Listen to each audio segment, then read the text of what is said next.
I wanted to add this also because I'm trying to sort out what's happening, what's making me feel so off and so not my normal sick, but much worse. Something else that's making me feel really terrible is I've got fluid in the ear and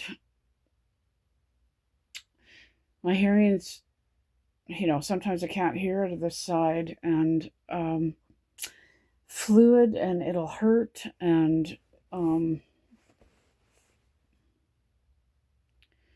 I can't get rid of it. And like it's just sort of, it feels like I've got blockage like here. I've talked about this before. It feels like the ear, the sinuses, then it gets up behind, up in the forehead on the left side, and it does something so terrible to me.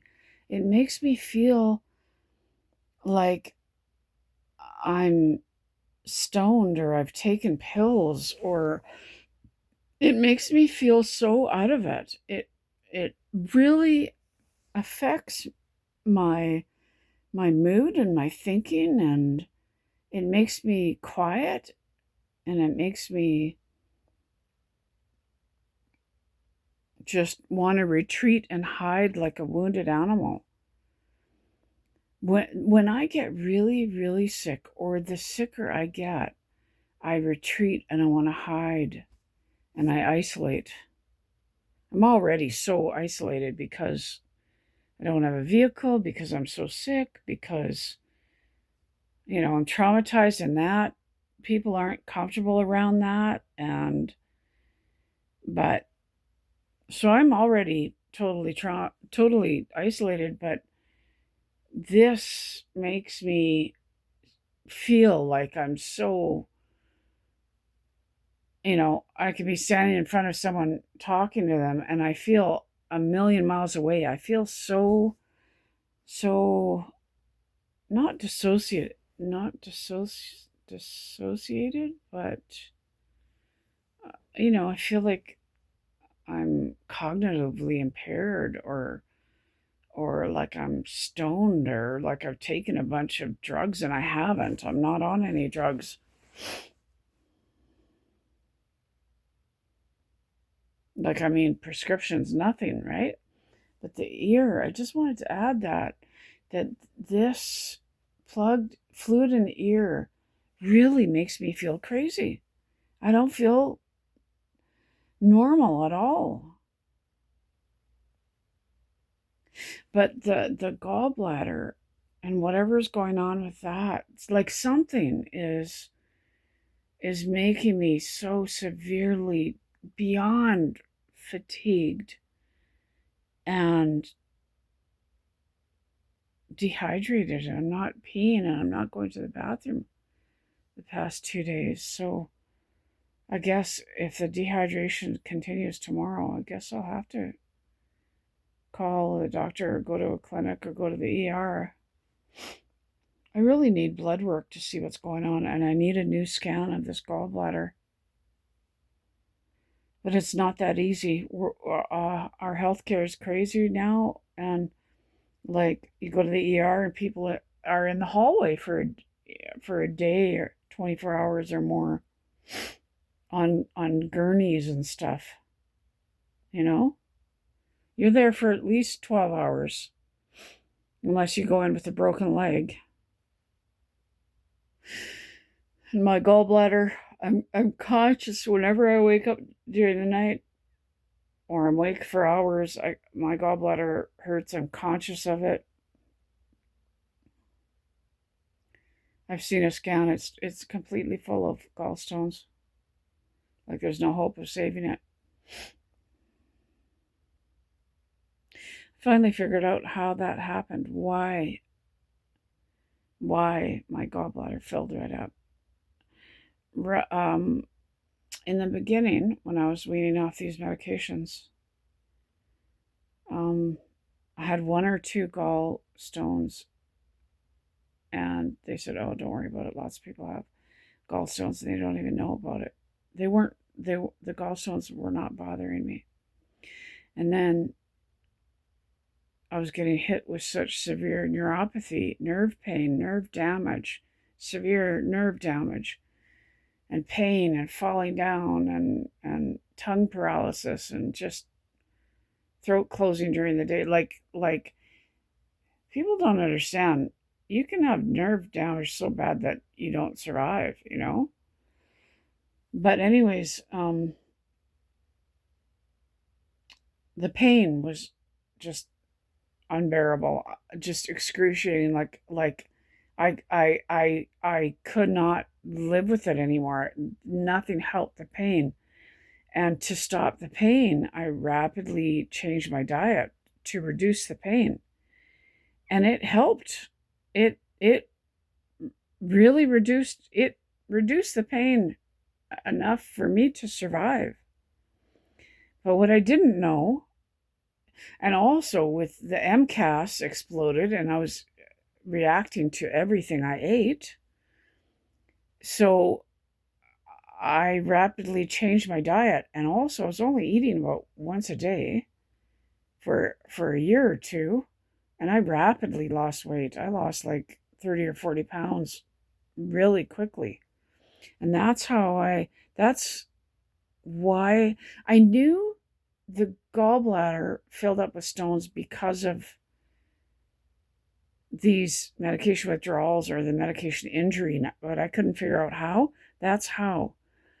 The rapid weight loss can cause a person's gallbladder to fill up with gallstones, gallbladder stones.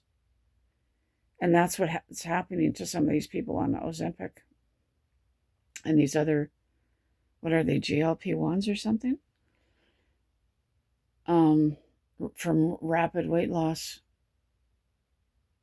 And I don't know the mechanism of that. I think because, now I might be totally wrong with this, but I think because you're eating so much less that the gallbladder is producing bile that's not getting used up, I think. And it's making stones instead of being used up to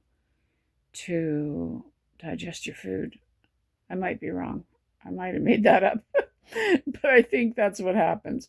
But anyways, yeah, I'm losing my gallbladder. I need major surgery because of these stupid medication withdrawals. And it makes me angry. Now I have to undergo anesthesia because of the benzo and the Zopiclone withdrawal. It makes me angry. Just more and more things are happening. Like I've lost teeth from this. I've my bottoms of my feet tore, and I need orthotics that are like $500. I need teeth that have been estimated to over $5,000. I think they told me for these missing teeth. Like it doesn't stop. You know, you think, oh, well, someone went through this medication withdrawal and they got injured for a week or two, or they felt they were in medical crisis for a couple of weeks. Hell no, this is years. And the problems just cascade, right? Cascading health issues that all go back to this withdrawal. I have to have major surgery and undergo anesthesia because of this damn benzodiazepine withdrawal. None of this would have happened. My gallbladder would be fine. Ticks me off. People don't understand this. I never understood this. That something that medically happened to you 7 years ago is still creating health issues in your life today. Imagine that. And it's still costing you money 7 years later. teeth and orthotics and surgery, anesthesia, losing body parts, having your gallbladder cut out because of a medication withdrawal 7 years ago. Imagine that.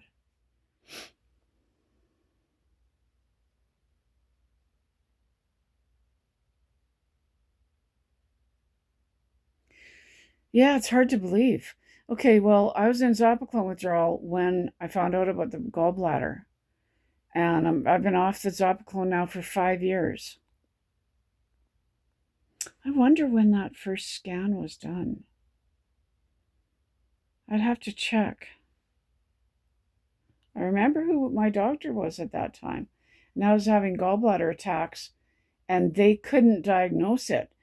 And I had to research and figure out where the pain was coming from.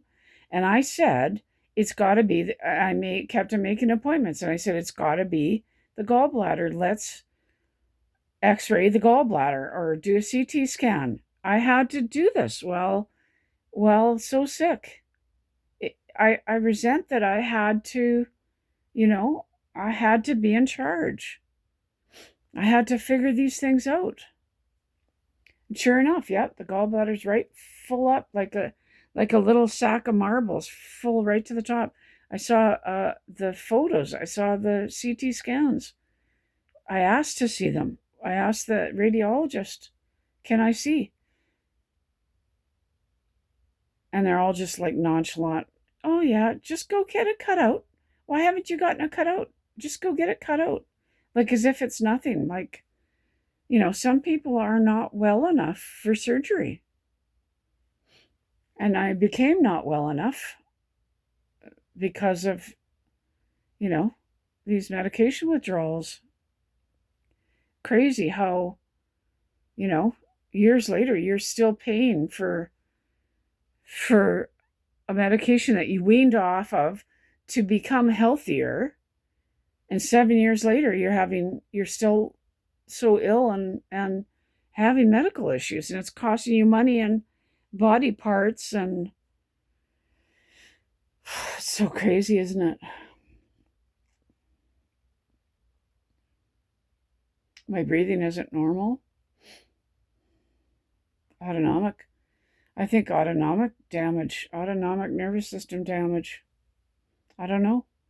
I have no idea what part the Chiari malformation plays in all of this,